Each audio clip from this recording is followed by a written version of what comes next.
Muy buenas tardes, estimados profesores y profesoras. En la Universidad de Santander, a través de Desarrollo Profesoral, les da una cordial bienvenida a esta jornada formativa titulada Profesor con Sentido. Este espacio ha sido diseñado para acompañarlos en el fortalecimiento de sus habilidades y competencias pedagógicas, didácticas y profesionales. En la UDES creemos en el poder transformador de la educación y por eso iniciativas como esta buscan inspirar, renovar y conectar saberes para seguir avanzando juntos en la excelencia académica. Hoy contamos con el privilegio de tener como formador a Josnel Torres Mellado, quien nos estará guiando en este espacio. Josnel Torres Mellado es psicólogo, especialista en educación con énfasis en evaluación educativa, magíster en psicología clínica y de las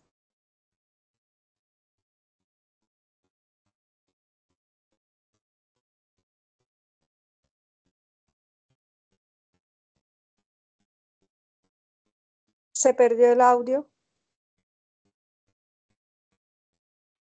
Cris, cerraste el micrófono. Perdón. Ahora sí. No sé, alcancé a presentar al doctor Josnel, hasta donde vamos a presentar nuevamente al doctor para que quede su currículum muy claro y sepamos realmente quién nos acompaña hoy como formador de formadores. Josnel Torres Mellado es un psicólogo especialista en educación con énfasis en educación, en evaluación educativa, magíster en psicología clínica y de la salud, magíster en psicología jurídica y forense, pionero en Valledupar del uso de realidad virtual en procesos de psicoterapia, exdirector del programa de psicología en la UDES Campus Valledupar y profesor universitario desde hace más de 13 años a nivel de pregrado y posgrado. Su experiencia y compromiso con la formación nos permitirá abordar esta charla desde una perspectiva enriquecedora, cercana y con un alto valor práctico. Queremos recordarles que este espacio de formación tiene como propósito promover el diálogo y un aprendizaje colaborativo, el intercambio de experiencias, por lo que les invitamos a participar efectivamente, formulando preguntas, compartiendo inquietudes. Es decir, que tenemos realmente un espacio totalmente abierto para el aprendizaje. La asistencia será registrada al final de la jornada a través del enlace que se compartirá por este mismo medio en el chat. Agradecemos entonces a todos su atención y permanencia durante toda la sesión. Sin más preámbulo, damos inicio a esta enriquecedora charla. Bienvenido, profesor Josnel, al espacio que es ahora todo suyo. Muchísimas gracias.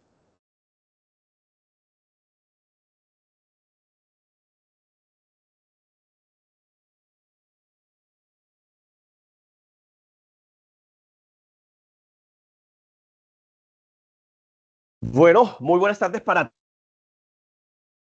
todos, buenas tardes para todas. Para mí es un placer, un privilegio el poder acompañar estos procesos de formador de formadores en donde el primero que recibe formación es el facilitador. Y a eso venimos, creo que venimos a compartir experiencias, a dialogar un poquito acerca de lo que hemos vivido en estos años de vida docente, de vida formativa, en el mundo, los procesos de la enseñanza y el aprendizaje. En primera instancia, agradecerles el haber decidido vincularse a este espacio, vincularse a esta charla, a esta conversación sobre un título pues bastante sugestivo, ¿no? Un título ahí que quiso que, como todo mundo en el marketing, tratar de que lo disfrutáramos, pensáramos un poquito desde el mismo título del tema de qué nos podrían hablar, de qué nos podrían dialogar en una conferencia llamada Profesor Consentido. Entonces, pensando en esto, literalmente nosotros aquí en la costa Caribe, en la región Caribe colombiana, específicamente aquí en Valledupar, donde la Universidad de Santander, la UDES, tiene una de sus sedes,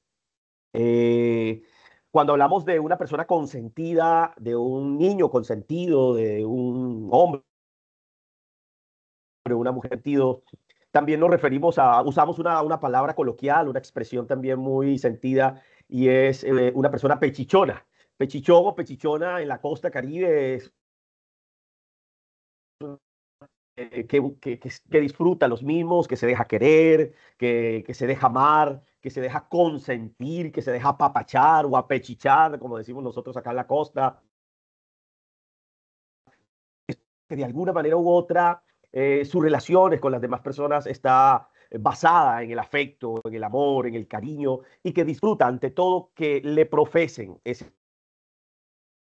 Y pensando en esto, pensando en el título, quiero decirles que mi primera invitación en esta tarde es que pensemos en cuánto amor podemos estar experimentando,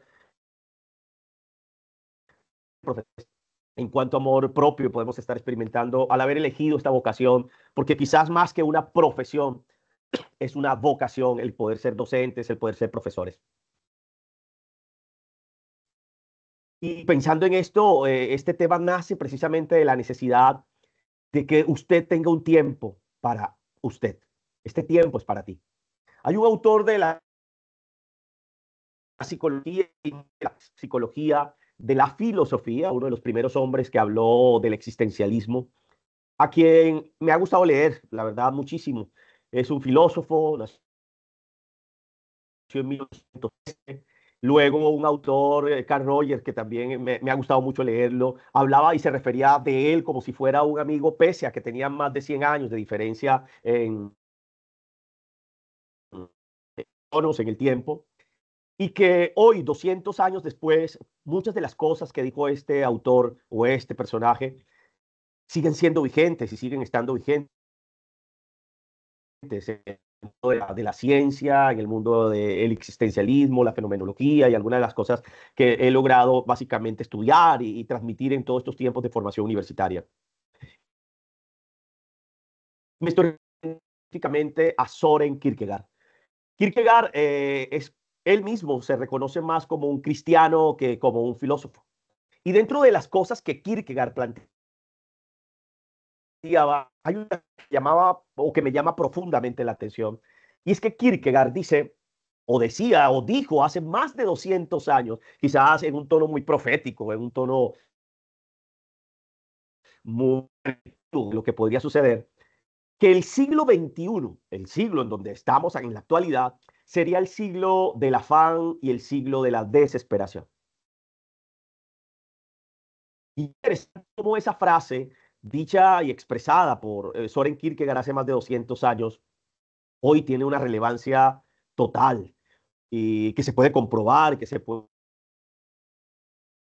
evidenciar. Kierkegaard reconocía, pues como lo reconoce alguna escuela de la psicología, que nosotros vivimos en un eterno presente, entendiendo que el presente es lo único que tenemos, que el futuro no existe, el futuro es una expectativa y que el pasado tampoco existe porque sería una representación en el presente de lo que sucedió. Ahora bien, Kierkegaard nos hace pensar en cómo estamos viviendo los tiempos en la actualidad. Hay algunos autores que hablan de la época buca. Estamos viviendo una época en donde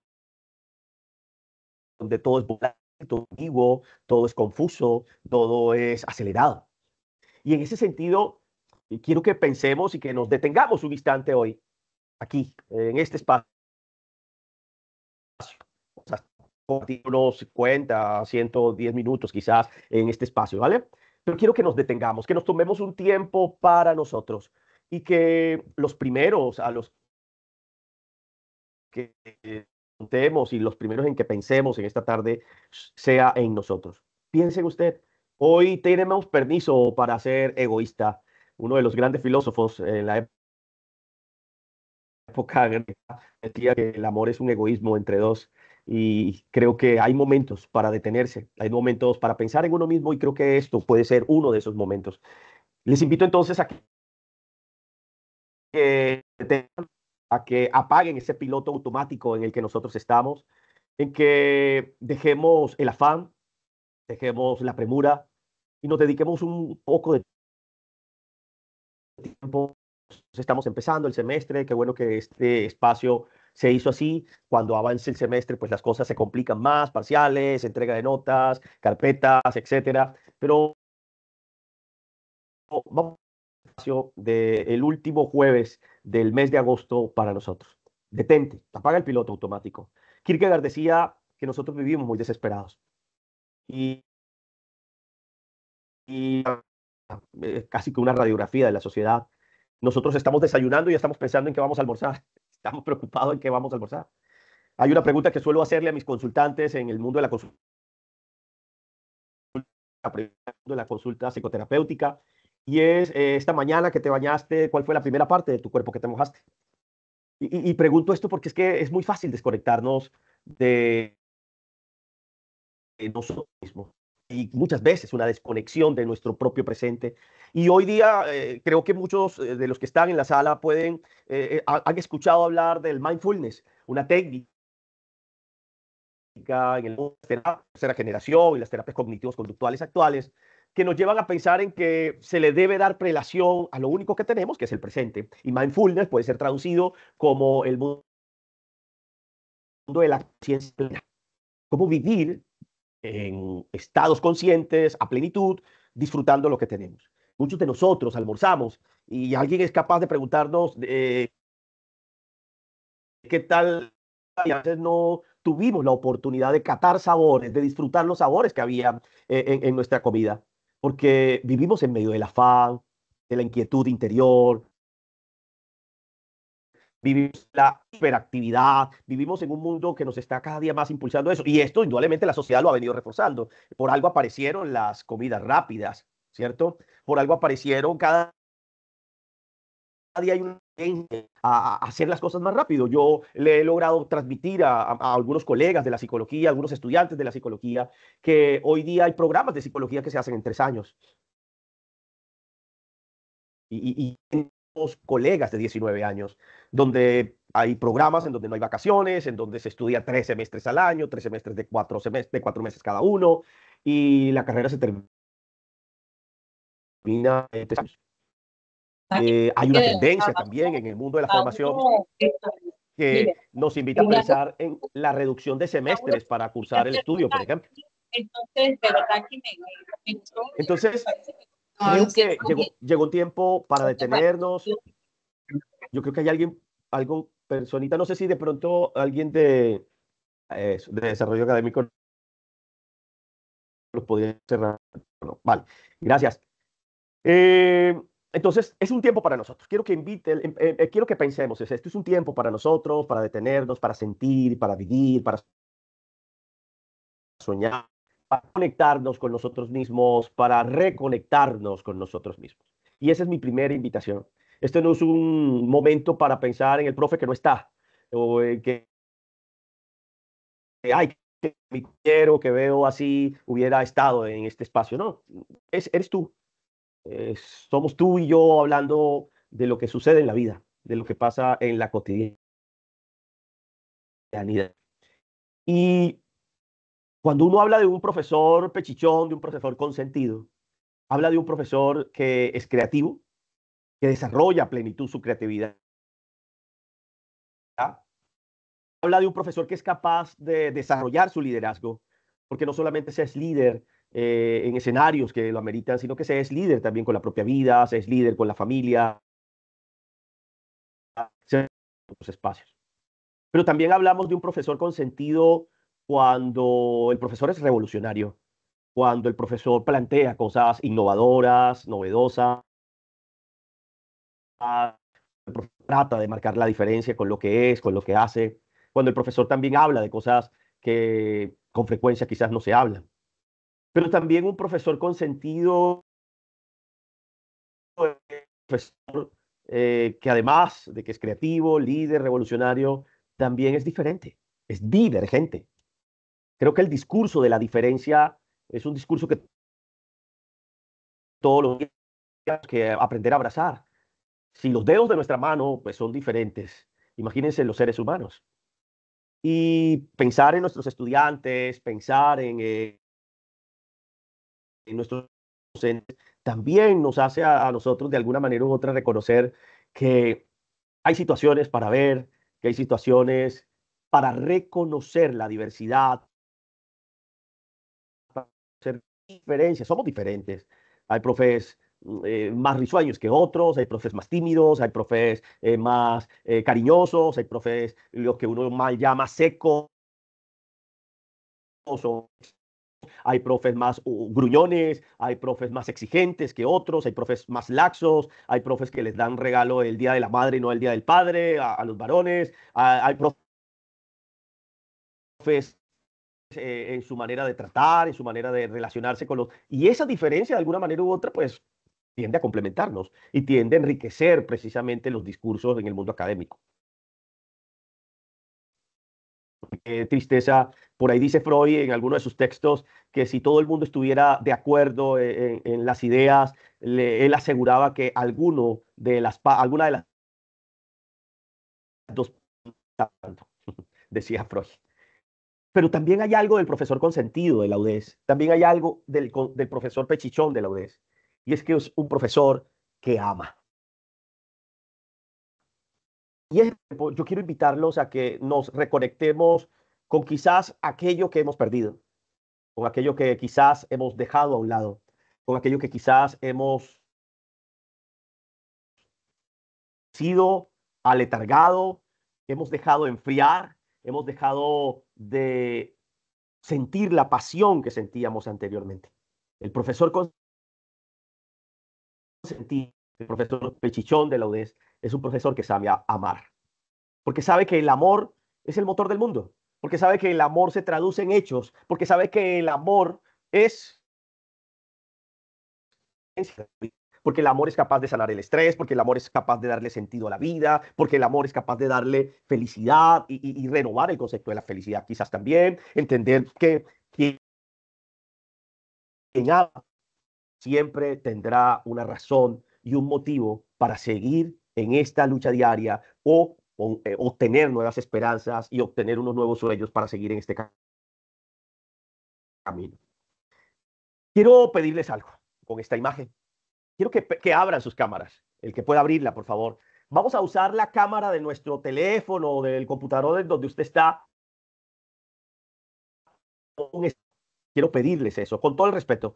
No es para mí, no es para la foto ni nada por el estilo.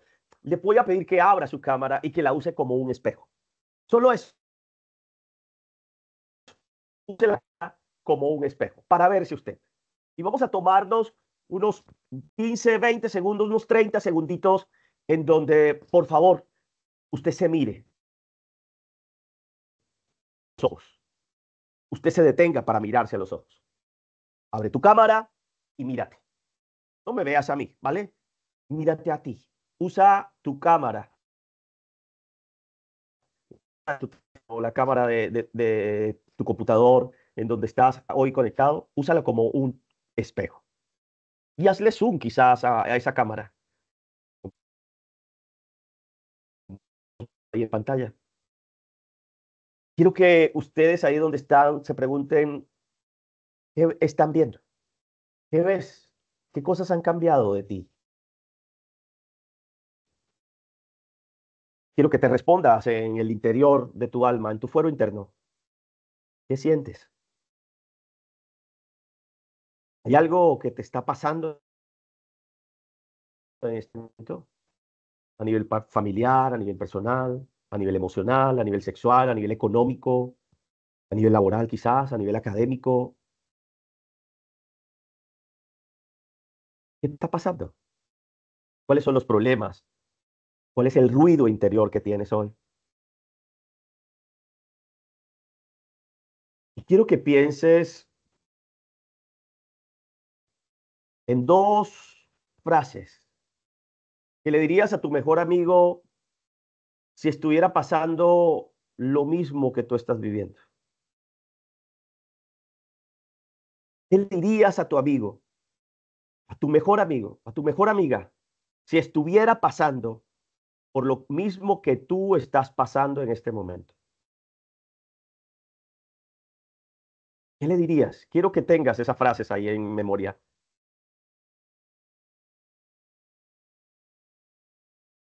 ¿Qué le dirías a ese amigo si estuviera pasando por lo mismo que tú? Y esas frases que has construido mirándote al espejo, mirándote a la cámara, quiero que las pienses, que las medites y que pienses ahora que ese buen amigo, ese mejor amigo, eres tú. Solemos preocuparnos por los demás.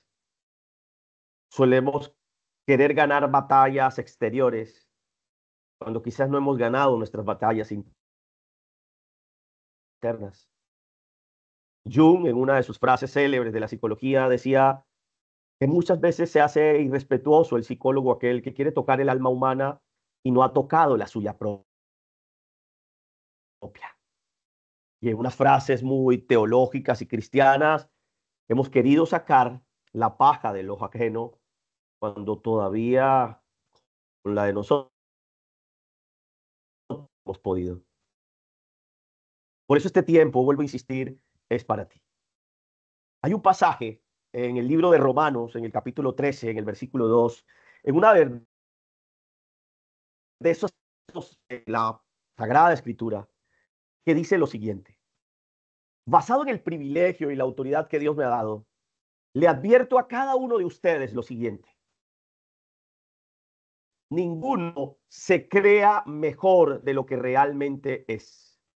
Sean realistas al evaluarse a ustedes mismos. Háganlo según la medida de fe que Dios les ha dado. Cada uno piense de sí de la mejor manera. Ninguno se crea mejor de lo que realmente es. Lo hace a nosotros mismos. Entonces, vuelvo e insisto con este tiempo. Se trata de nosotros. Y quiero hacerles entonces una pregunta. Quiero preguntarles algo y que ahí en el chat yo pueda leer sus respuestas, ¿vale? Quiero preguntarles a los asistentes a este espacio, ¿qué es amor propio? ¿Qué es amor propio? Quiero escuchar, quiero leerlos, quiero que ustedes me cuenten en el chat para ti qué es el amor propio, cómo se manifiesta el amor propio. Cuéntenme un poquito acerca de, para ustedes entonces, qué es amor propio, de qué se trata este tema o qué nos hace pensar cuando hablamos del amor propio.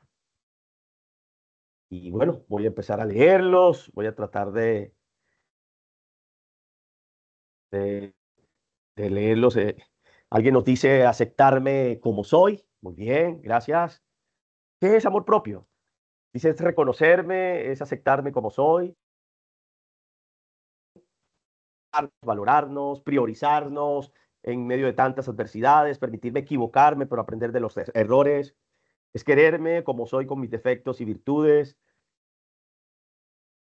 Es ser como Dios y ser yo misma.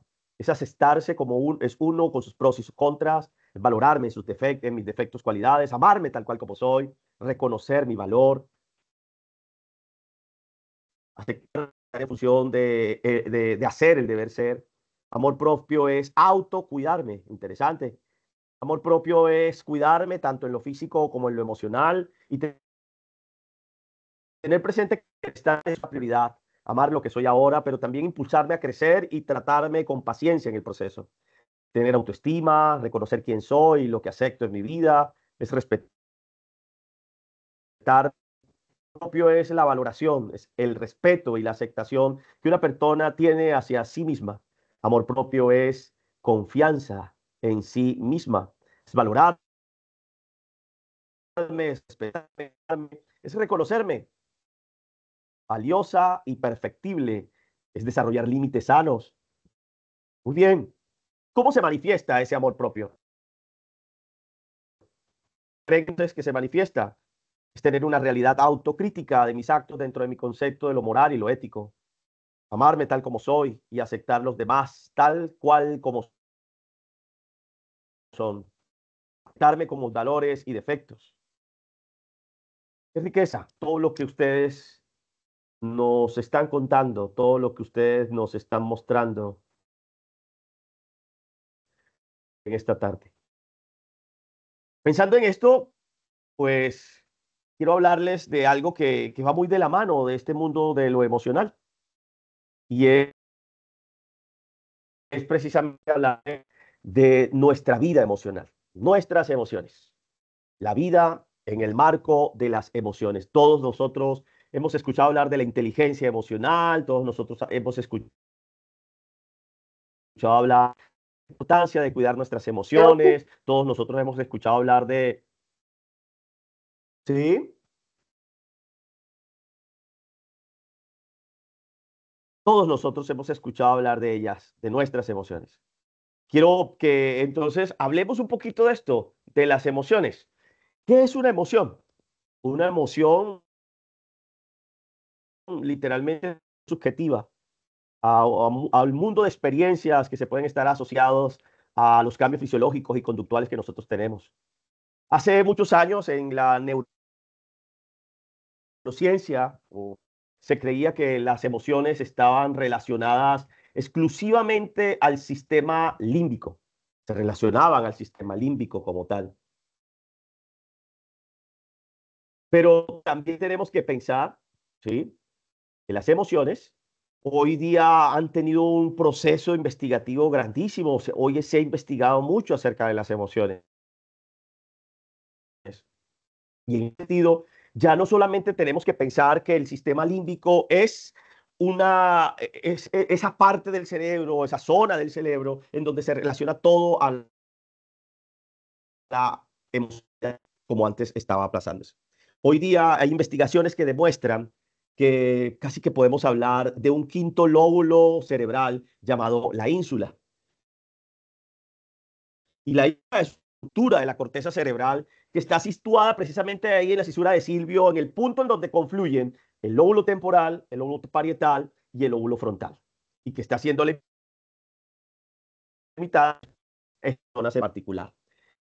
Se llegó a demostrar y se están demostrando con el tema de la ínsula que las emociones no solamente son una reacción netamente biológica, sino que al estar vinculada a otros lóbulos del cerebro, las emociones incluyen no solamente una situación biológica, somática,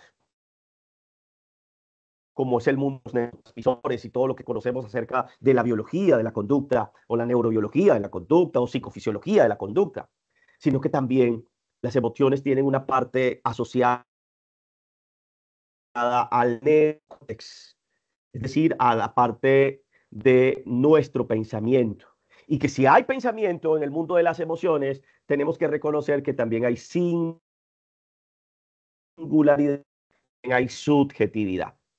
Tenemos que también pensar que las emociones están directamente relacionadas también en cómo la cultura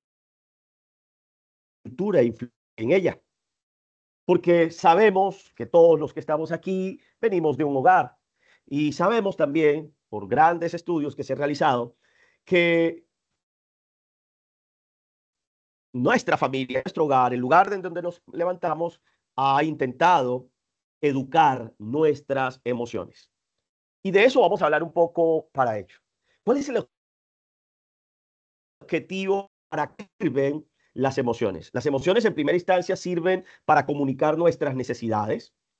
Las emociones en primera instancia nos permiten a nosotros comunicar cuáles son nuestras intenciones, nuestros deseos, y pues, dar lugar a una respuesta también. Las emociones nos permiten movilizarnos hacia la acción, por ejemplo, ante una situación de emergencia, de alegría, hacia el amor, hacia la felicidad. Pero las emociones también promueven el hecho de que podamos explorar el ambiente y darle lugar a un nuevo aprendizaje, porque sabemos que pueden potenciar o no el aprendizaje. Cuando hablamos de eso, pues tenemos que pensar precisamente en algo que nosotros hemos escuchado también en las teorías de Ausubel, en las teorías del mundo del cognitivismo, y es este mundo del aprendizaje significativo. Sabemos que mientras vinculemos más nuestras emociones en el ámbito del aprendizaje, podamos tener mayor información, podamos, valga la redundancia, aprender un poco más. Y pensando en esto, pues voy a hacer otra pregunta. La idea es tratar de compartir este espacio al máximo de todos y enriquecernos entre todos. Yo no me las sé todas y quisiera también pues aprender de ustedes. Yo creo que el mundo de la educación está sustentada en esto. Yo sé algo que tú, pero tú sabes algo que quizás yo no sé y que en este diálogo de saberes podamos construir un nuevo saber. Quiero preguntarles por qué ustedes creen que las emociones son importantes, esenciales para el aprendizaje y la enseñanza. Y paralelo a esa pregunta, agréguenle por qué creen que es importante que nosotros, los docentes, tengamos en cuenta las emociones en nuestro mundo laboral y pues, probablemente en nuestro mundo personal. ¿Sí? Quiero que tratemos de responder esa pequeña pregunta, por favor. ¿Por qué es importante las emociones? ¿En qué radica la importancia de las emociones? ¿Qué radica el mundo de lo emocional para nosotros? Y quiero leerlos y voy a ir leyéndolos poco a poco. Sin emoción, dice alguien aquí una frase muy bonita. Sin emoción no hay sabor, no hay chispa. Qué bien. Dice alguien, las emociones se originan en la percepción de algo que es importante para nosotros, ya sea que fuera real o imaginario. Muy interesante. Diana nos dice, Diana nos dice que hay que saber manejar las emociones y que en eso radica la importancia de que tengamos conocimiento al respecto, en aprender a manejar nuestras emociones. Muy bien, muchas gracias. Alguien agrega, las emociones hacen parte de la gestión de nuestra armonía. Es necesario tener en cuenta que no son buenas ni malas. Todas son necesarias y hay que aprender a gestionarlas. Muy bien. Alguien nos dice, las emociones influyen significativamente en nuestra salud física y nuestra salud mental. Alguien recalca y hace en signos de admiración, inteligencia emocional. Gracias. Alguien nos dice, lo emocional radica en los momentos que vivimos, ya sean reales o no. La emoción es una manera de expresar nuestros sentimientos. Las emociones nos ayudan a sobrevivir y a orientar nuestras decisiones. Una frase muy interesante. La emoción es más auténtica que los gestos. Uy, muy sabio. Las emociones nos ayudan a conocernos y a poder controlarlas o a dejarlas fluir si es necesario. Cuando activo las emociones, la actitud para el aprendizaje. Muy bien.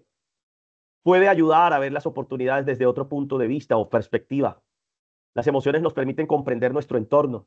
Las emociones son mecanismos esenciales que permiten sentir, pensar y adaptarnos al mundo, jugando un papel fundamental en nuestra salud, en nuestro bienestar y en nuestras relaciones sociales. Bastante interesantes. Las emociones fortalecen la interferencia intersubjetiva, ¿sí? Fortalecen la intersubjetiva, esa relación. Las emociones influyen en la percepción de nosotros mismos y del entorno. Miren todas estas frases, todas las funciones que creemos y creemos que las emociones son importantes y tenemos que llegar a pensar y a reconocer que cuando estamos en nuestras aulas de clase, estamos trabajando con seres emocionales. Que nosotros somos seres sentipensantes. No solamente somos seres pensantes, somos seres sentipensantes. Y esa visión de la vida, de ser un ser sentipensante, nos lleva a algo bien interesante de nosotros. Las emociones son interacciones con amigos, eh, familiares y compañeros, pueden provocar diferentes emociones. Las tienden a fomentar emociones de felicidad y apoyo, mientras que las emociones conflictivas tienden a generar ansiedad, a generar dificultades. Las emociones también dice, la forma en que evaluamos o interpretamos una situación puede influir en nuestra respuesta emocional. También las emociones en cada persona radican en una combinación de factores biológicos, psicológicos, sociales. Esta complejidad hace que cada individuo tenga una experiencia emocional única y personal. Las emociones son necesarias y nos facilita relacionarnos con los demás. A través de las emociones conectamos y relacionamos con los demás. Si lo estamos viendo, las emociones entonces es una forma de relacionamiento. Y lo que nosotros hacemos en un aula de clase es relacionar reacciones, hay diálogos, y qué bueno que podamos empezar a tener en cuenta este mundo de lo emocional. Pero quiero que coloquemos el foco en el mundo de lo emocional, no en el estudiante. Yo sé que es importante, por ende un estudiante va a aprender más si algo le emociona, ¿cierto? Pero quiero que pensemos en nosotros. Yo siempre he dicho algo y lo digo jocosamente, pero es que cuando estamos en clase, nosotros, a muchos de nosotros, a la gran mayoría de los profes, nos cuesta separarnos del mundo de lo emocional, porque nosotros somos seres emocionales también. En pantalla ustedes están viendo el ciclo de experiencia de un autor de la terapia gestáltica o la teoría gestáltica que habla cómo las emociones tienen un punto de reposo y vuelven siempre a un punto de reposo. Las emociones son impulsadas o generadas ya sea por estímulos internos o estímulos externos de nosotros, qué es lo que estamos escuchando dentro y qué es lo que hay alrededor de nuestras vidas que nos hace las emociones. Y cuando recibimos ese estímulo, inmediatamente tenemos que pensar que todos nosotros hacemos una interpretación subjetiva de esos estímulos. Tengo hambre, estoy cansado, dejé en mi casa a mi hija que está enfermo, acabo de discutir con mi pareja y debo ir a la clase, no han pagado el salario, ¿cierto? El sueldo no nos lo han pagado.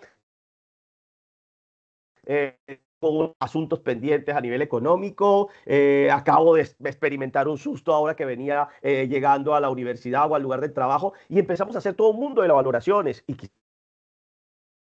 quizás pues es alejarnos de eso que estamos sintiendo.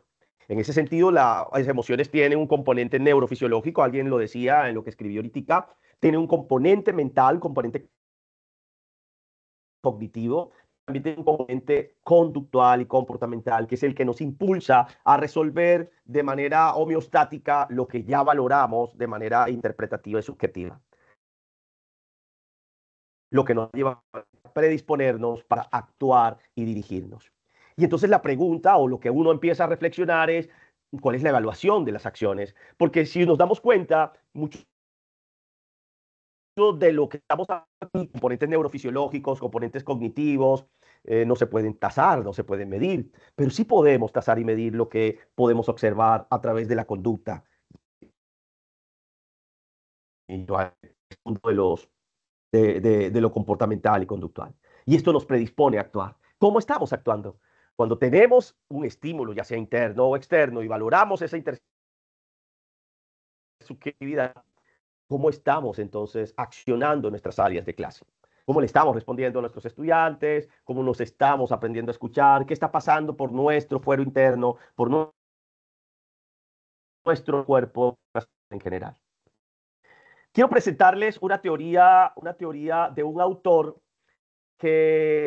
o de una escuela dentro de las teorías de la psicología, es el análisis transaccional, una teoría creada por Eric Berne hace muchos años. Esta teoría reconoce que nosotros tenemos 5 emociones básicas. 5 emociones básicas. Podríamos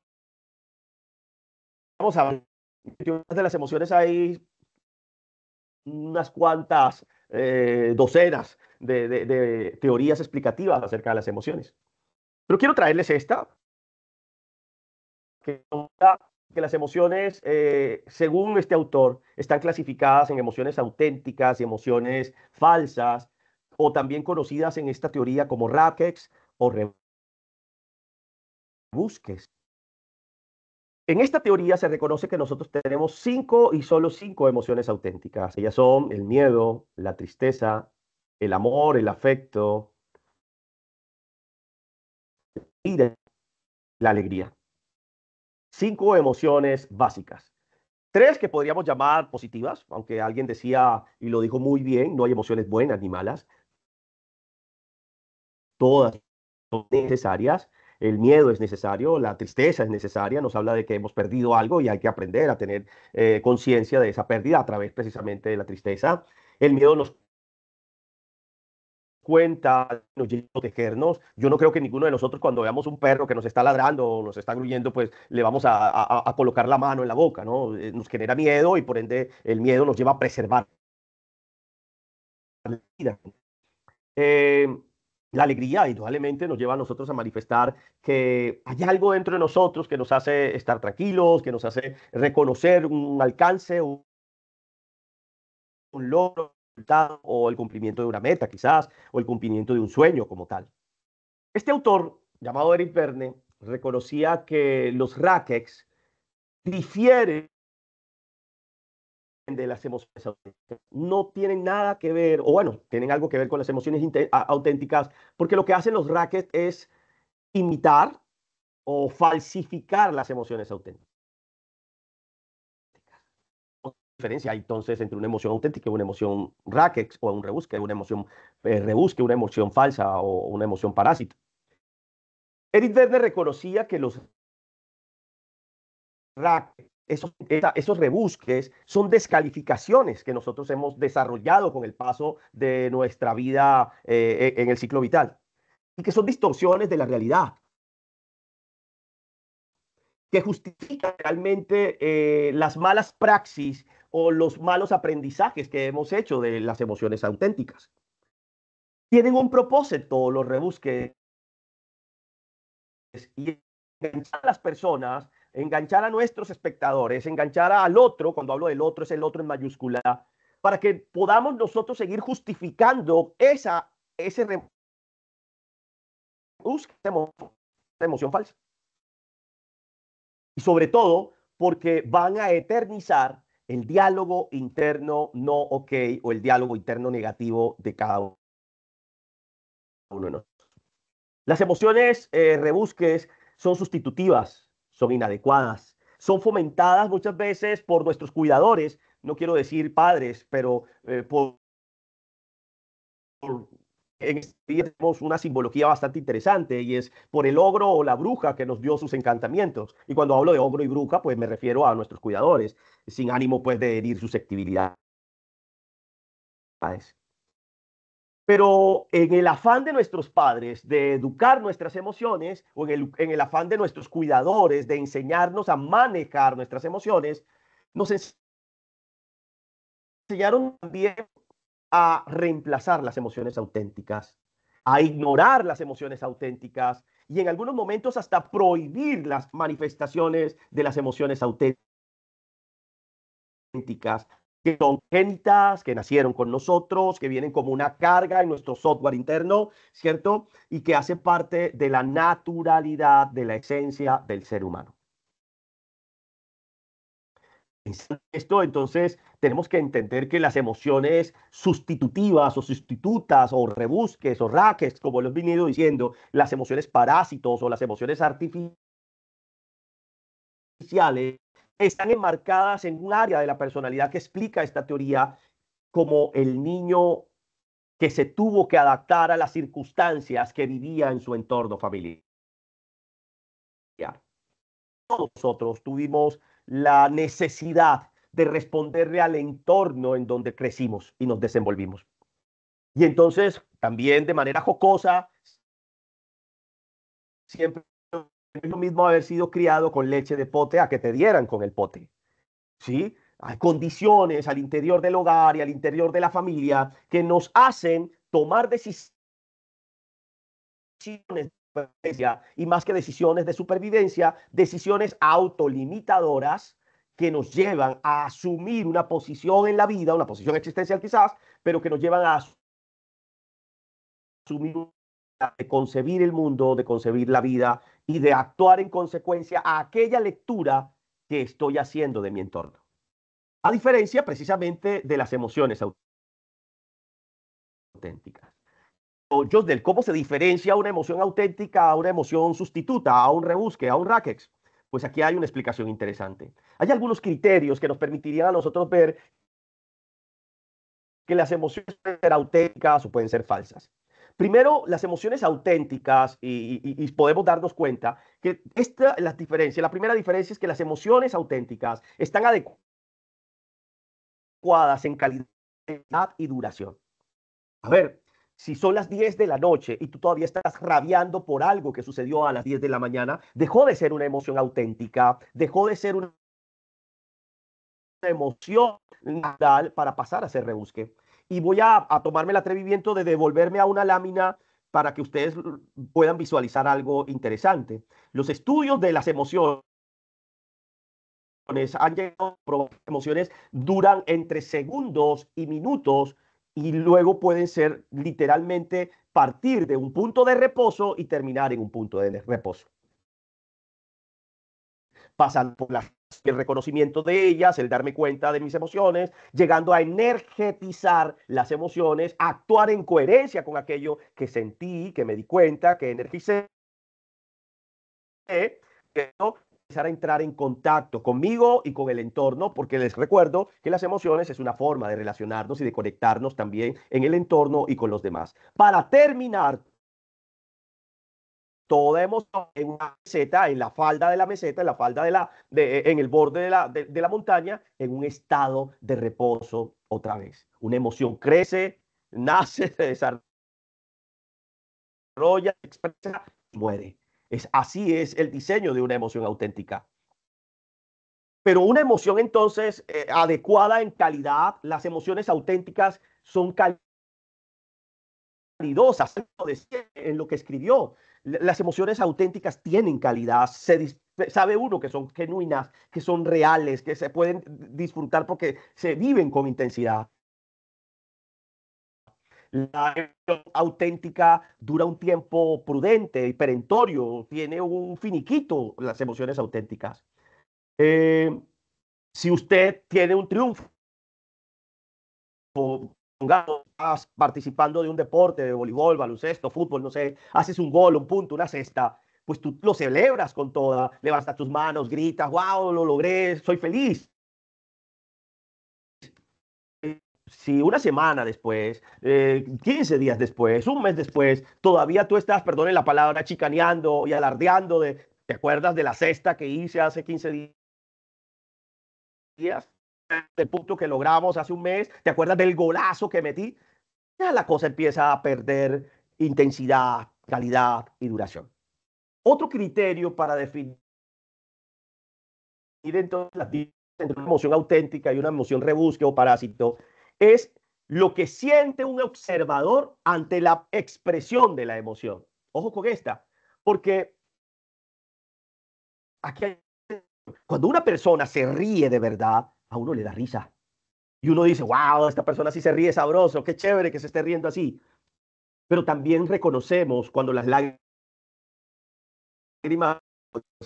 y también reconocemos la sonrisita falsa, esa hipócrita que alguien de pronto nos regala, ¿no? Y también reconocemos cuando el miedo es una forma de manipular. Reconocemos que alguien tiene enojo de verdad y tiene rabia de verdad, porque le quitaron el puesto en una fila y llevaba mucho tiempo esperando y manifiesta su rabia. Y uno llega a contar y a entender lo que la otra persona está sintiendo y en palabras quizás psicológicas, a empatizar con la emoción que el otro está sintiendo. La emoción que siente el observador va a complementar la emoción de aquel que experimenta o expresa la emoción. Entonces, ante el amor, uno esperaría ser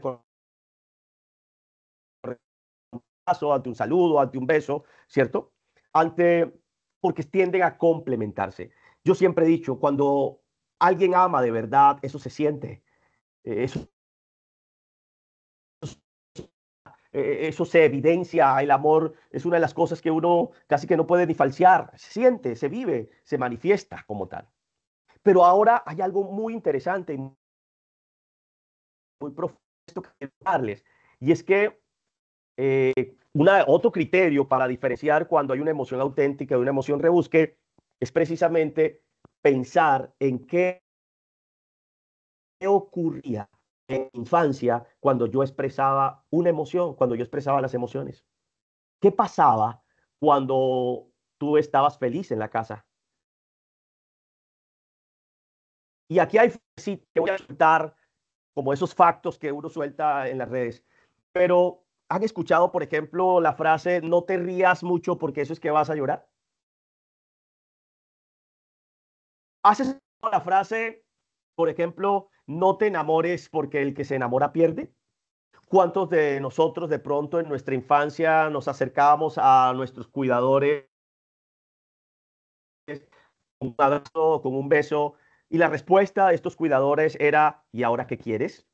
¿Cuántos de nosotros, habiéndonos tragado la rabia o el enojo, lloramos rabia? Cuando el out de la rabia o el enojo no es llorar, la salida de la emoción de la rabia se esperaría que fuera una expresión de enojo y de rabia, una reacción de enojo y de rabia. Y escuchamos cosas como llorar de rabia, cuando quizás no está bien llorar. ¿Qué pasaba en nuestra infancia cuando nosotros hablábamos de nuestros miedos? Cuando nosotros hablábamos o lográbamos expresar nuestra tristeza, por ejemplo. No llores. Los niños que lloran se ponen feo. Yo no lloro porque me arrugo. Entonces no llores porque te vas a arrugar. No llores porque te vas a poner feo. No te pongas porque los costeños o la cultura dice que la gente triste está mal. ¿Qué pasaba en nuestra infancia? Todas las emociones auténticas están sujetas a un nivel adecuado. En esta teoría hablamos de okeidad y no okeidad, de la vida ok o no ok. Y nos brinda la sensación de que ocupamos un espacio en la experiencia humana. Ahora bien, aquí hay algunos ejemplos de rebusques típicos de esas 5 emociones que les acabé de mencionar. Emociones, por ejemplo, como la alegría, puede uno experimentar realmente rebusques como la culpa, la ansiedad, el falso miedo o la falsa tristeza. Ante la emoción del afecto y del amor, los rebusques están orientados hacia la inadecuación, la ansiedad, la falsa rabia o los celos. Rebusques del miedo es la falsa alegría o las fobias también. De la rabia podríamos hablar de rebusques como la falsa alegría, podríamos hablar de la tristeza, de la ansiedad, de la culpa, de la depresión quizás. Podríamos hablar también de los rebusques de la tristeza, como la falsa rabia, el resentimiento o la ansiedad. Quiero que nos detengamos en este momento a hacer un pequeño ejercicio. A enviar por el chat de esta sala, es voluntario, quiero que revisen, sin embargo voy a proyectar esta imagen, pero me voy a tomar el atrevimiento de enviar por el chat de esta sala Excel, este que ustedes están viendo en pantalla, para el que quiera diligenciarlo, lo pueda tener ahí, lo pueda aprovechar, sí, pueda tener de alguna manera u otra, eh, a ver si podemos compartirles esto, a ver, mm, mm, a ver si podemos, negativo, voy a insertar una tabla. No sé si de pronto voy a enviarle el archivo, Cris, te voy a enviar el archivo a ti para que por Sí, favor me ayudes a enviarlo claro aquí que al sí. grupo. Ya te lo envío. Voy a dejar de compartir y les voy a enviar entonces este archivo aquí a Cristina para que nos los comparta en el chat. Y vamos a tratar de detenernos un poquito y de hacer un ejercicio personal, un ejercicio de reflexión personal de cada uno de nosotros, de cómo nosotros pudimos en un momento de la vida actuar y qué injerencia ha tenido eso hoy en nuestra vida presente. ¿Cómo estamos hoy, qué nos puede estar pasando, qué nos puede estar sucediendo entonces en nuestra vida actual, en la cotidianidad. Es un archivo, o sea, y se los voy a, en este momento, pues, ya del área de desarrollo, ¿cierto? Nos los van a compartir para que entonces voy a compartir entonces la presentación una vez más para tratar de explicarles un poco de cómo hacerlo, de cómo podríamos entonces hacer este, este análisis, ¿vale? ¿Cómo podemos hacer este análisis? Creo que ya están viendo mi pantalla, este ejercicio. Van a encontrar este archivo, miren, es un archivo en donde están, por un lado, qué pasaba cuando las emociones eran permitidas y en qué circunstancias estas emociones eran permitidas en su cáncer. Quiero que piensen en su infancia, quiero que piensen en las figuras significativas de su crianza. Por eso, pues, está abierto a pensar en el abuelo, la abuela, el tío, la tía que nos crió, que nos ayudó a criar, o que los papá, mamá, ¿sí? O padrastro, quizás madrastra, en fin. Pero quiero que piensen en esas figuras. Y quiero que en primera instancia piensen qué emociones le permitieron expresar en su infancia. Ahí escojan la alegría, el afecto, el miedo, la tristeza, la cólera o el enojo. Y en algún momento, en qué circunstancias ustedes eran permitidas esas emociones. Y luego diligencien de color rojo las mismas emociones, tienen diseñadas, es una lista desplegable que van a encontrar ahí, cuáles emociones eran limitadas, en qué circunstancias esas emociones se limitaban en nuestra infancia. Nos decían, a ver, yo les cuento una experiencia mía personal, les cuento mi experiencia. En el hogar en donde yo me levanté, pues estaba papá, mamá, pero la figura de mi abuela siempre estuvo muy presente. Era estaba con nosotros la gran mayoría de tiempo. Mamá, pues dedicaba mucho tiempo a su trabajo y mi papá, ni se diga, viajando casi que por todo el país, también, como dice uno, buscando el ingreso para el hogar. Eh, y recuerdo que mi abuela tenía una frase muy limitatoria en el tema de la emoción de la rabia. Mi abuela decía, no coja rabia porque el que coge rabia se puede un infarto. Y acompañaba esta frase diciendo, no coja rabia porque el que coge rabia no lo quiere ni la mamá ni el papá. Y yo, en toda quizás parte de mi vida universitaria, cuando empecé precisamente a encontrarme con estos temas en mi carrera de psicología, en mi pregrado de psicología, empecé a darme cuenta de cómo esas frases habían un impacto también en el manejo de una emoción llamada el enojo. Y entonces prefería tragarme el enojo y eso me causaba a mí entonces resfriados, eso me causaba a mí enfermedades psicosomáticas, me causaba a mí problemas del sueño, me causaba un montón de circunstancias. Y tuve que detenerme en un ejercicio como esto para pensar, hombre, mira que esto que decían, cómo me ha venido afectando. ¿A cuántos de nosotros nos dijeron, no te rías porque después vas a llorar? Primero son los gozosos y después los dolorosos. ¿Le va a tener miedo usted a una cucaracha? No le tenga miedo, venga. Y nos las ponían en la mano o en el pie, ¿cierto? Pensemos un poquito en estas circunstancias en que las emociones eran limitadas y en momentos las emociones eran permitidas. Y en el segundo momento quiero que piensen entonces, después de pensar en su infancia, quiero que piensen en su edad adulta. ¿Cuáles emociones hoy día usted experimenta libremente o expresa libremente?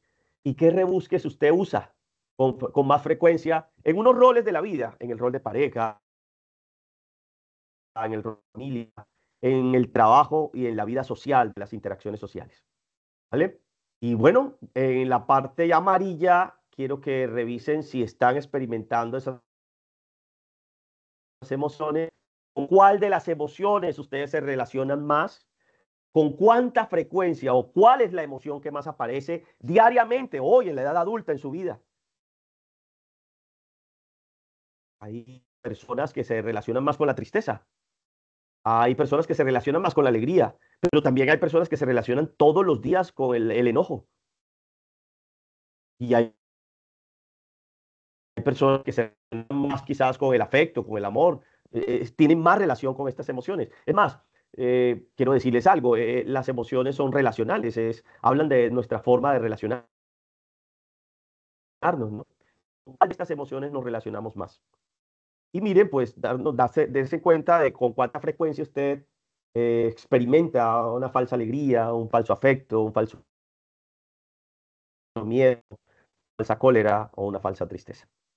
Vamos a tomarnos unos 5 minuticos, por favor, para diligenciar este ejercicio, hacer esta actividad. Ahí es donde ustedes están. Voy a dejarlos con el ejercicio unos 5 minuticos para que reflexionemos, hagamos un momento de distensión, de encontrarnos con nosotros y ya. ¿Vale? Ya estamos, porque Josnel, estamos subiendo el archivo, tenemos un problema aquí de conexión, pero ya lo estamos subiendo al chat.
Pero al parecer dificultades para descargar el archivo. Vamos a intentar al máximo, pues será compromiso entonces del área de desarrollo profesional, precisamente como formador de formadores, eh, poderles dirigir este formato. Sin embargo, pues tengo que hacer publicidad política pagada. Hay un curso que se llama Vivir y Enseñar con Propósito, que está en línea con esta charla, que les invitaría también en algún momento a que contemplen la posibilidad de cursarlo. Es un curso se va a certificar por 20 horas, diseñado también en el marco del proceso de cualificación profesoral, en el marco del mundo de formadores, de formadores, y que bueno, qué rico que pudieran también pensar en este cuestionario. Pero quiero que piensen precisamente ahí al frente de que hagan este ejercicio en algún momento y que pues puedan reflexionar en cómo puede estar afectando lo que sucedió en nuestra infancia, en nuestro mundo emocional, con la actualidad. Y quizá encontrar la razón por la cual no eres tan cariñosa, no eres tan expresiva. Quizás podrás encontrar la realidad de decir, ahora entiendo por qué me dicen que soy sana, por qué me dicen que no soy, en fin, o que me enojo con mucha facilidad y que todo lo quiero conseguir a la fuerza, etcétera, etcétera, etcétera. Quiero plantearles para ir finalizando pues este espacio un modelo que la verdad he venido trabajando hace un poco más de 3 años. Yo le he llamado el CRI3, así lo he llamado, modelo CRI3, y es porque me ha dado la tarea de pensar cómo también en el mundo de las emociones y en el mundo del aprendizaje significa para que una persona llegue a tener un criterio claro, un concepto diáfano, un concepto, en verdad, aprehendido y aprendido de manera significativa, quizás tiene que pasar por 3 grandes etapas. En donde la primera etapa, quizás por la donde vamos a atravesar, es en una etapa de crisis. Entiendo ese momento en donde se presentan los dilemas de nuestras vidas, donde hay que tener la posibilidad de escoger algo, de decidir alguna situación. Y las decisiones nos van a generar eso, nos van a generar crisis. Pero también después de pasar por esa crisis, podremos empezar a tomar un, una postura crítica de eso. Es en esta fase, la segunda fase, en donde quizás empezamos a analizar pros y contras de la crisis y empezar a entender que, como decían los abuelos, no hay mal que dure 100 años que lo resista, o como dicen los teólogos y el cristianismo, la voluntad de Dios es buena, agradable y perfecta, y detrás de todo lo que sucede hay algo que quizá aprender o deba conocer en mi vida. Pero es esa segunda fase de la vida que nos permite a nosotros empezar a analizar, a pensar, en el buen sentido de la palabra. Y una tercera fase de este modelo CRI3 es entender que ya voy a empezar a obtener un criterio. ¿Cuál es el criterio? ¿Con qué me voy a quedar después de haber vivido una situación de crisis? ¿Qué voy a tomar para seguir usando más adelante en mi vida? Porque yo estoy convencido de que aprendemos no para resolver una situación de presente, aprendemos para resolver situaciones también futuras. Yo no le enseño a mi hijo a que no meta el dedo en la vela para que queme ese día. Le enseño es para que de ahí en adelante, cuando vea fuego, entienda que hay peligro. Y eso es tener un criterio. Eso es haber aprendido y haber involucrado mis emociones en una fase de crisis, en una fase crítica, en un momento de crítica, ¿cierto? Pero también que me lleva a mí ahora a tener un criterio conceptualmente hablando, metodológicamente hablando, aprendizaje significativo como tal. Pensando en esto, pues hay 8 grandes lecciones que nosotros los docentes tenemos que empezar a darnos la pela y a seguir escudriñando. Inteligencia emocional, primera lección de la inteligencia emocional, influye en nuestra salud favorablemente. Manejar nuestras emociones va a tener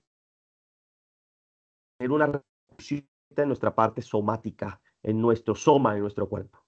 Segunda lección, las personas que controlan los hábitos de su mente y tienen habilidades emocionales son más proclives a llevar una buena vida. Por ahí dicen que las personas que experimentan felicidad no tardan mucho en ver el lado gracioso de los momentos difíciles. Tercera acción, las emociones son poderosas y dominarlas. Por ejemplo, las negativas forman parte de la inteligencia emocional. ¿Cuáles son las emociones con las que más dificultades tienes? ¿Cuál es la emoción que más dificultades te da? Vamos a trabajar en ella. ¿Es el enojo? Pues vamos a trabajar en el enojo. ¿Es la ira? Pues vamos a trabajar. ¿Te cuesta sonreír, reír, disfrutar? ¿Hace cuánto tiempo no te carcajadas? No, vamos a mirar qué está pasando con estas emociones. Cuarta lección, la inteligencia no solamente es racional, también es emocional y ambas interactúan para construir una vida. Una vida. Yo hablo de emociones inteligentes y de inteligencia emocional porque las emociones hay que ser emocionalmente inteligente y hay que tener inteligencia emocional. Quinta lección, la inteligencia emocional es determinante en el éxito académico. Gracias, por ejemplo, a la capacidad de gestionar el fracaso, del aprendizaje significativo que nosotros estamos hablando hoy, por ejemplo, es importante. Vincularnos al mundo de lo emocional para... Sexta lección, el liderazgo positivo propio de la inteligencia emocional consiste en persuadir a los demás para construir un objetivo común. ¿Cómo podemos nosotros ser un líder que es capaz de sus metas, sus objetivos? Yo he pedido, por ejemplo, en la época que tuve la oportunidad de dirigir el programa de psicología en Valledupar, de pedirle a mis profes que no transmitieran lecciones. Yo siempre he tenido como consigna esto en el mundo de la selección de profesores. Profesores que no transmitan lecciones, profesores que transmitan convicciones. Y, y la verdad es notable de aquel que transmite una lección a aquel que transmite una convicción. La inteligencia emocional habla también del autodominio que exige autorregulación, inteligencia emocional, autodominio, autocontrol, todo ese mundo de los autos en los que viajamos. Por ahí tengo una conferencia también que se llama así. Y por último, la última lección, es que la inteligencia emocional también nos hace pensar a nosotros en es fundamental para nuestra vida social, para facilitar el mundo de las relaciones humanas como tal. Ahora ya quiero dejarles una tarea, un reto, un desafío. La vida emocional se relaciona con todas nuestras áreas de desarrollo. Lo emocional impacta absolutamente todo, lo hemos visto en el transcurso de la tarde. Impacta nuestra vida personal, por ende nuestra vida emocional, nuestra vida cognitiva, nuestra vida sexual, nuestra vida familiar, las relaciones que tenemos en el trabajo, con amigos, con las demás personas. Va a impactar nuestra vida espiritual y religiosa también, y también va a impactar de alguna manera u otra lo laboral y lo económico. Entonces, que de hoy en adelante nosotros hagamos el mínimo de la salud emocional. Así le he llamado pues a esta diapositiva. ¿Qué es lo mínimo que yo debo hacer para empezar a modificar algunas cosas en mi vida y empezar a experimentar salud emocional? Primero, hacer higiene del sueño, así como higiene dental, hay higiene del sueño. Mi invitación, profes, es que podamos hacer higiene del sueño. Es un mito creer que son 8 horas necesarias para dormir. Necesitamos unos 4 o 5 ciclos del sueño del sueño. Y eso podemos obtener entre 40, 35, 40 minutos cada ciclo. Si nosotros cumplimos 4 o 5 ciclos en la noche, podríamos pensar en que estamos más o menos en unos 200, 240 minutos más o menos del buen sueño. Y 240 minutos, pues bueno, ya ahí tenemos más o menos la conversión de cuál es la cantidad de horas que podemos asumir. Pero higiene del sueño es separarnos de los dispositivos electrónicos por lo menos una hora antes de ir a dormir. Higiene del sueño es tener una rutina o un ritual para ir a dormir. Las mujeres pueden desmaquillarse, podemos dudar de ir a descansar. Algunos hacen deporte antes de ir a dormir y luego se bañan y se acuestan. Entonces es algo interesante. Higiene del sueño es entender que yo debo comer, alimentarme por lo menos 2 horas antes de ir a dormir. Porque si usted y yo comemos y nos acostamos, nuestro cerebro, que va a trabajar por un principio de supervivencia,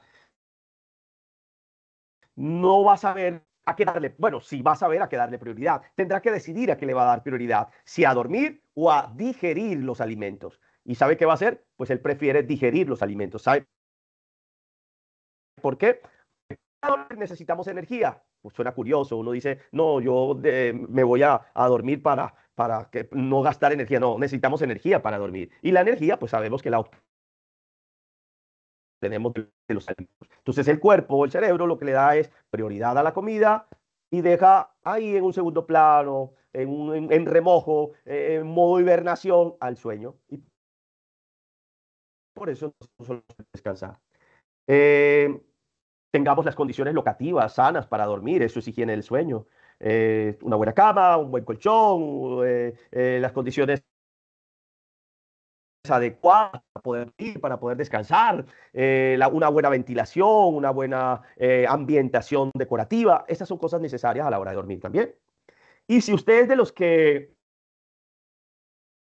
sea, a conciliar el sueño y ya lleva 1500 ovejas y 300 son negras porque pues se meten ahí en medio del sueño, pues hombre, hay una forma de engañar al cerebro, de echar el cerebro se llama, y es que si eres de los que tiene dificultad para conciliar el sueño, levántate, sal del cuarto, haz algo pequeño, puedes lavar un plato, cerrar las cortinas, darle de comer a la mascota, doblar la ropa quizás que tienes por ahí. Y después de hacer algo, ve e intenta dormir. ¿Para qué hacemos esto? Para decirle al cerebro que lo que estaba pendiente ya lo hicimos. Porque hay algo que no nos deja dormir, son los asuntos pendientes. Lo segundo que les voy a pedir que tratemos de hacer en este semestre, la verdad, y en este semestre del año, para ser buenos profesores con sentido, pues es que nos motivemos a hacer un poco de actividad física. Un poco de actividad física. Es decir, tratemos de movernos. El latido de nuestro corazón y nuestra respiración también cambie. Los fisioterapeutas que están aquí, pues siempre nos han sugerido que uno deba tener por lo menos 150 minutos de actividad física semanal. Y en una tabla y una buena disposición, 30 minutos diarios por 5 días, ya le damos check a esa tarea. Movámonos un poco. Actividad física no es que usted ahora salga corriendo al gimnasio a pagar 2 y 3 meses. Actividad física no es que nos volvamos deportistas de alto rendimiento, es movernos, es que nuestro latido del corazón empieza una vez. Y por último, dentro de los mínimos de la salud emocional está precisamente el que mejoremos nuestros hábitos alimenticios. Y aquí hay que reflexionar en si estamos desayunando o no, si salimos de casa sin desayuno, a sabiendas de que es el primer alimento que vamos a usar o la primera carga energética que vamos a usar y que nos va a sostener durante quizás todo el día, porque a veces almorzamos a las 3, 4, pero entonces si no desayunamos, ¿qué nos puede estar pasando? Hay un principio de la vida nutricional que hemos escuchado por ahí que dice que uno debe desayunar como un rey, almorzar como un príncipe y cenar como un mendigo. Pero muchas veces hacemos lo contrario y dejamos las 2 o 3 comidas para la noche y claro, higiene del sueño, actividad física, todo se altera, y por ende entonces la irritabilidad, el enojo, las situaciones de conflicto y de crisis, las malas relaciones interpersonales, el desasosiego, la inquietud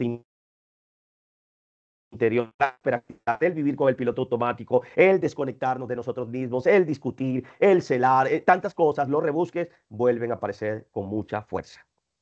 Para terminar, quiero que en este momento pues escribamos en el chat lo siguiente. Quiero que escriban en el chat lo siguiente. ¿De qué te diste cuenta en esta tarde? Y les voy a pedir que en el chat solo respondamos la última pregunta, la que está en blanco. Vamos a responder solo la última. Sí, ¿de qué me di cuenta para hacerme cargo? Es una respuesta que quiero que ustedes la tengan en su mente, en su alma, en su corazón, en sus teléfonos, a primera mano, porque quiero que hoy ustedes se den cuenta de algo en sus vidas. Y después de que ustedes se dieron cuenta de eso, ¿qué van a hacer ahora para hacerse cargo de eso que se dieron cuenta? Y en el chat le voy a pedir que respondan a la que está de color blanco y letras negras. ¿Qué dejan y qué se llevan de esta conferencia? Y que esa sea la forma en la que evaluemos esta experiencia. ¿Qué dejas y qué te llevas? Respondamos eso, por favor. ¿Qué dejas, qué te llevas? Quiero leerlos, quiero recibir de ustedes también esa retroalimentación. He aprendido mucho de ustedes. La verdad, me encantó este espacio. Que hay emociones buenas y malas, que no hay emociones buenas o malas. Dice, dejo mi aburrimiento y me llevo la conciencia de las emociones. Dejo el sedentarismo y me llevo la necesidad de la higiene del sueño y la actividad física. Dejo el estrés y me llevo la actividad física. La importancia de pensar en uno mismo y que tengo que manejar mis acciones. Dejo mi mal genio y me llevo la necesidad de seguir creciendo como ser humano y que puedo ser cada día mejor, una mejor versión. Dejo la represión de los sentimientos y me llevo la importancia de expresarlos. Excelente espacio, muy gratificante. Dejo la rutina y me llevo el tiempo para mí. Muchas veces estamos mejor que otros y no lo vemos. Dejar el estrés. Dejo el estrés, ¿sí? Y me llevo la alegría. Soy mi mejor herramienta de vida y de trabajo. Dejo el estrés de las cosas que no puedo controlar y me conecto con las emociones en mí y en otro. Dejo la culpa y me llevo la acción. Dejo todos mis pesares y me llevo la conciencia del bien. Qué rico. Muchas gracias, en verdad. Me alegra eso. Dejo el mal genio y me llevo la salud mental. Dejo el estrés y me llevo las emociones. Dejo la negatividad y me llevo la paz mental. Dejo el afán y me llevo descansar en Dios. Dejo mis autojuicios y me llevo recursos para valorar mejor mis acciones. Dejo mis emociones, el aprendizaje. Dejo mis malos hábitos a la hora de dormir y me llevo la necesidad de hacer higiene del sueño. Dejo paradigmas y me llevo soluciones. Dejo un poco mi afán del día y me llevo la importancia de convertirme un rato. Excelente. Gracias a ustedes. Dejo presente que debo aprender todavía mucho para evitar dañarme a mí misma. Que dejo la mala vibra que me llevó, que controlo y soy el dueño de mis emociones. Eso depende solo de mí. El estrés y me llevo las ganas de cambiar. Mi ansiedad se queda atrás. Estar bien conmigo, con mi ser, para poder dar lo mejor de mí a mis estudiantes. Inteligencia emocional. Dejo el mal genio y me llevo el haber analizado la importancia de tener una vida saludable. Validar mis emociones, dejo el estrés, me llevo las ganas de cambiar, estar bien conmigo, con mi ser para poderlo mejor. En fin, todo esto quiero que ustedes lo vean como ese compromiso. Yo me siento feliz, contento, satisfecho de saber que este espacio no era sumarle al conocimiento, no era así, ahí hubo cosas de teoría, pero era volver a que lo que hacemos tenga sentido y que lo que hacemos nosotros lo hagamos en verdad con amor, con cariño, con pasión, que vamos a disfrutar esto que estamos haciendo y que llevamos mucho, ¿verdad?, haciéndolo.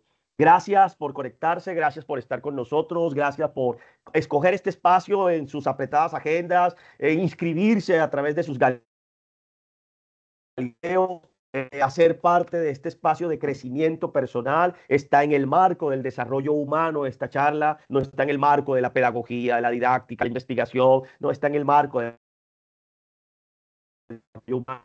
creo que los que me conocen, a él le ha apuntado a eso en mi vida y en la vida de muchos seres humanos también, a los que le he tenido la oportunidad de servirles. Les dejo mis contactos, ahí están, quizás nos puedan contactar en lo personal también. Y una vez más, agradecerle, obrigado a todos, gracias, gracias por este espacio, gracias al área de desarrollo, al grupo de formadores por este espacio que hoy hemos tenido y que hemos compartido con ustedes. Y gracias, gracias en verdad por este tiempo. Muchas gracias. Bueno, apreciados profesores, hemos llegado al final de este encuentro. En nombre de la Universidad de Santander UDES y del equipo de desarrollo profesoral, agradecemos profundamente su participación, su disposición al aprendizaje y sobre todo el compromiso con este crecimiento profesional. extendemos un agradecimiento muy especial a nuestro formador Josner Torres Mellado por habernos compartido no solo sus conocimientos, sino también sus experiencias, su visión pedagógica y su pasión por la enseñanza. Les recordamos diligenciar el formulario de asistencia que ya se encuentra disponible en el chat y un feliz resto de tarde para todos y todas. Muchas gracias.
Hola, disculpa, no veo para lo de la asistencia, por favor.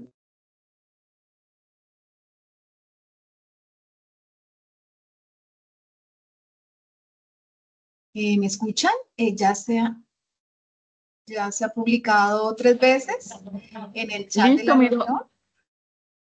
Al final está. Gracias, la Miró. Publicación. Bueno, con gusto.